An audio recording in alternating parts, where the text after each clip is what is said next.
Assalamualaikum warahmatullahi wabarakatuh. Perkenalkan kami dari kelompok 2, Teknologi Baru dalam Pengajaran dan Pembelajaran. Kami akan mempresentasikan mind map pembelajaran abad 21. Kami terdiri dari 5 orang. Yang pertama, ada saya sendiri, Sri Wahyuni. Yang kedua, Risa Arianti. Yang ketiga, Silvia Risma El Pariani. Yang keempat, Istiqomah HM. Dan yang kelima, Aulia Rahmawati. Baik, pembelajaran abad 21 terdiri dari tujuan pembangunan berkelanjutan, konsep pembelajaran abad 21, model pembelajaran abad 21, karakteristik guru abad 21, dan terakhir karakteristik peserta didik abad 21. Yang pertama, saya akan menjelaskan mengenai tujuan pembangunan berkelanjutan. Tujuan pembangunan berkelanjutan ada 17 tujuan utamanya. Yang pertama ada tanpa kemiskinan, yang kedua tanpa kelaparan, yang ketiga kehidupan sehat dan sejahtera, yang keempat pendidikan berkualitas, yang kelima kesehatan gender, yang keenam air bersih dan sanitasi layak, yang ketujuh energi bersih dan terjangkau, yang kedelapan, pekerjaan layak dan pertumbuhan ekonomi. Yang kesembilan, industri, inovasi, dan infrastruktur. Yang kesepuluh, berkurangnya kesenjangan. Yang kesebelas, kota dan permukiman yang berkelanjutan. Yang kedua belas, konsumsi dan produksi yang bertanggung jawab. Yang ketiga belas, penanggulangan perubahan iklim. Yang keempat belas, ekosistem lautan. Yang kelima belas, ekosistem daratan. Yang keenam belas, perdamaian, keadilan, dan kelembagaan yang tangguh. Dan yang terakhir, kemitraan yang mencapai tujuan. Untuk tujuan pembangunan berkelanjutan, kita berfokus pada pendidikan berkualitas. Pendidikan berkualitas. Yang pertama, pembangunan berkelanjutan dalam pendidikan berkualitas bertujuan untuk memberikan pendidikan yang gratis, berkualitas, dan wajib bagi semua anak tanpa memandang latar belakang sosial, ekonomi, atau gender. Selanjutnya akan dijelaskan oleh Risa Arianti. Baik, selanjutnya saya akan menjelaskan konsep pembelajaran abad 21 ini. Nah, konsep pembelajaran abad 21 ini adalah rancangan pendidikan yang bertujuan untuk menciptakan generasi muda yang siap menghadapi tantangan di masa depan. Pembelajaran abad 21 ini adalah proses belajar mengajar yang berpusat kepada peserta didik dengan menggunakan teknologi informasi dan komunikasi sebagai multimedia, sumber yang menempatkan peserta didik berperan aktif dalam memperoleh kompetensi sikap, pengetahuan, keterampilan, kecakapan abad 21, dan juga literasi. Sehingga ini juga berkaitan dengan ciri-ciri dari konsep pembelajaran abad 21, yaitu ada pendekatan yang berpusat kepada peserta didik, kemudian proyek berbasis tim, blended learning, dan juga pembelajaran adaptif. Kemudian saya akan menjelaskan tentang keterampilan 4C. Nah, ada 4. Yang pertama adalah creativity, thinking, and innovation atau daya cipta dan inovasi. Nah, pada konsep ini, peserta didik akan diajak untuk bisa membiasakan diri dalam melakukan dan menjelaskan setiap ide yang dipikirkannya. Nah, ide tersebut akan dipresentasikan kepada teman di kelas secara terbuka, sehingga hal tersebut dapat menimbulkan reaksi dari teman kelas, sehingga kegiatan tersebut dapat menjadikan sudut pandang peserta didik menjadi luas dan terbuka dengan setiap pandangan yang ada. Kemudian yang kedua ada critical thinking and problem solving. Nah, di sini adalah berpikir kritis dan pemecahan masalah. Nah, pada konsep ini peserta didik belajar memecahkan masalah yang ada dan mampu menjelaskan, menganalisis, dan menciptakan solusi bagi individu maupun masyarakat. Nah, peran peserta didik dalam pembelajaran abad 21 ini adalah belajar secara kolaboratif, belajar berbasis masalah, memiliki kemampuan high order thinking, serta belajar mengajukan pertanyaan. Kemudian yang ketiga adalah communication atau komunikasi. Dalam konsep ini, peserta didik diminta dapat menguasai, mengatur, dan membangun komunikasi yang baik dan benar. Nah, komunikasi ini seperti komunikasi lisan, tulisan, dan multimedia. Nah, peserta didik diberikan waktu untuk mengelola hal tersebut dan menggunakan kemampuan komunikasi untuk berhubungan seperti menyampaikan gagasan, berdiskusi, juga memecahkan masalah yang ada. Kemudian yang keempat adalah collaboration atau kolaborasi. Nah, konsep kolaborasi atau kerjasama di sini peserta didik akan mengajak temannya untuk belajar secara berkelompok, menyesuaikan diri, dan berjiwa kepemimpinan.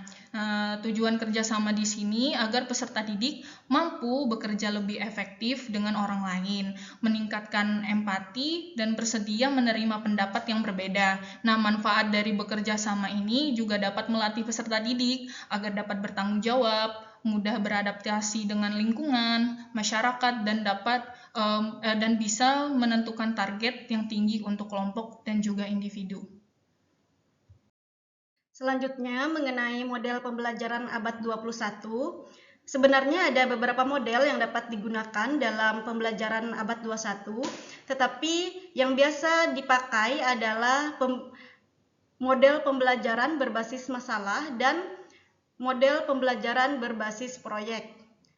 Baik, yang pertama adalah model pembelajaran berbasis masalah atau problem based learning atau disingkat PBL, merupakan sebuah pendekatan pembelajaran yang menempatkan siswa sebagai pemecah masalah aktif. Dalam model ini bukan hanya menghafal fakta-fakta, melainkan siswa diajak untuk memecahkan masalah dunia nyata yang relevan dengan materi pelajaran. Konsep dasar dari PBL adalah pemberian sebuah problem atau masalah kompleks kepada siswa, yang kemudian mereka teliti secara mandiri atau berkelompok. Masalah tersebut biasanya mencerminkan tantangan yang dihadapi dalam kehidupan nyata.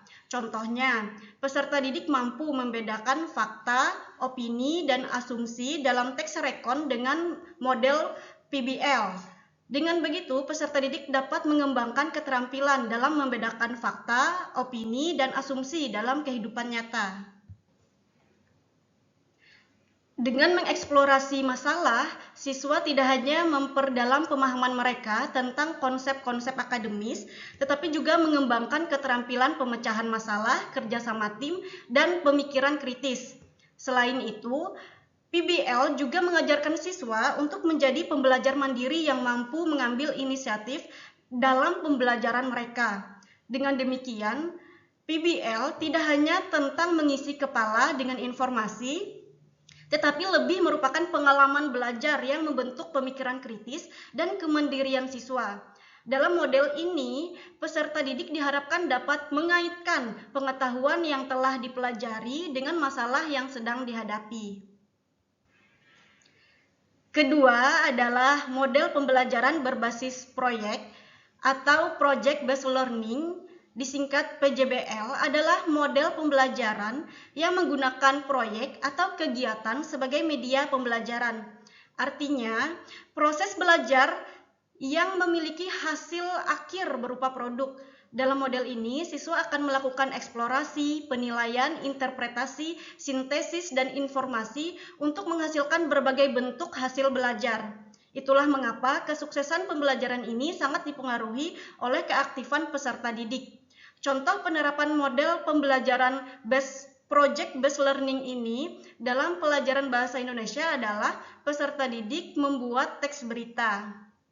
Lalu apa perbedaan dari Project Based Learning dan Problem Based Learning ini? Project Based Learning, siswa harus menghasilkan sesuatu atau produk untuk menunjukkan hasil belajar mereka. Sementara Problem Based Learning, siswa harus menyajikan solusi otentik untuk masalah yang diberikan.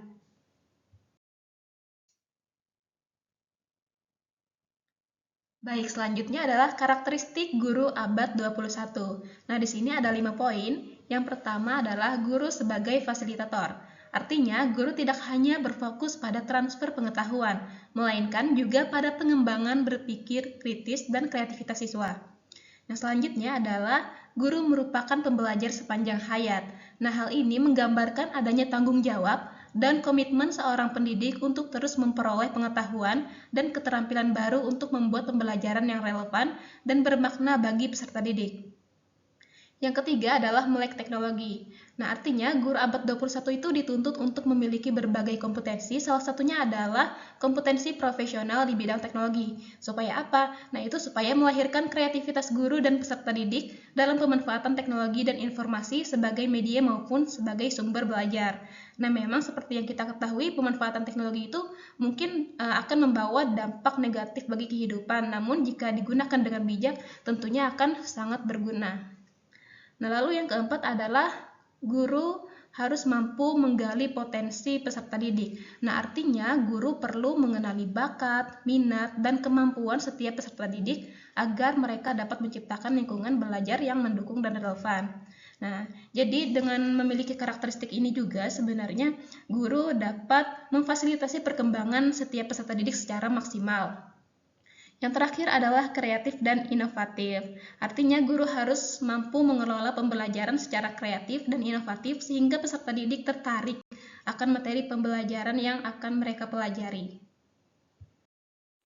Selanjutnya adalah karakteristik peserta didik abad 21 yang mencerminkan perkembangan teknologi, perubahan sosial, serta keterampilan yang terus berkembang.